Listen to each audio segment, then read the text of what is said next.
গতকালকে জরুরি একটা কাজে গিয়েছিলাম সহকারী পরিচালক ইঞ্জিন কুষ্টিয়া বিআরটি অফিসে।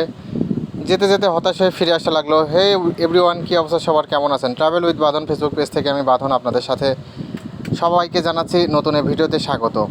গতকালকে হঠাৎ করেই আমার বাইক রেজিস্ট্রেশনের জন্য ডাক আসলো এবং গেলাম বিআরটি অফিসে মোটরসাইকেল রেজিস্ট্রেশনের ফাইল জমা দিতে। সেখানে গিয়ে বিপত্তি। সরকারি অফিসে যত অনিয়ম দুর্নীতির আঁকড়াঘর। আমাদের কুষ্টিয়া শহরটা কেমন পরিষ্কার পরিচ্ছন্ন আমার ফলোয়ার্সদের দেখানোর উদ্দেশ্যে এই ভিডিওটি করা। সাজানো গোছানো পরিষ্কার পরিচ্ছন্ন একটি নগর হচ্ছে কুষ্টিয়া শহর। এত সুন্দর ছবির মতো করে পরিকল্পিতভাবে সব কিছু সাজানো গোছানো, যে কেউ কুষ্টিয়া শহরকে দেখলে একদম প্রেমে পড়ে যাবেন। মূল কথায় আসা যাক। বিআরটি অফিসে গিয়ে হতাশ হয়ে ফিরে আসা লাগলো। দালালের দৌরাত্ম্য আর সরকারি কর্মচারীদের ঘুষ বাণিজ্যর জন্য আমাকে কাজটি ঠিকঠাক মতো করে আসতে পারলাম না। মোটরসাইকেলের টাকা পয়সা, ফাইল জমা দেওয়ার টাকা পয়সা সব কিছু জমা দেওয়ার পরেও তারা এক্সট্রা অতিরিক্ত চার্জ আরও চেয়ে বসে, যেটা দিতে আমি অস্বীকৃতি জানালে আমার কাজটা সেদিন হলো না।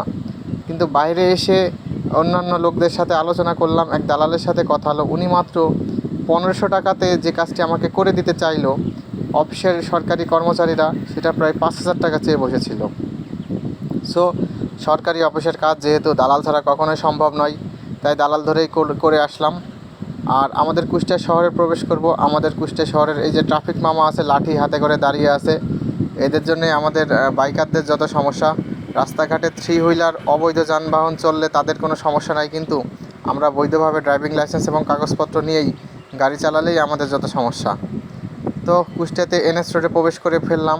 এনএস রোড কতটা সুন্দরভাবে গুছিয়ে পরিকল্পিতভাবে তৈরি করেছে দেখুন। কুষ্টিয়া শহর হচ্ছে সাংস্কৃতিক রাজধানী।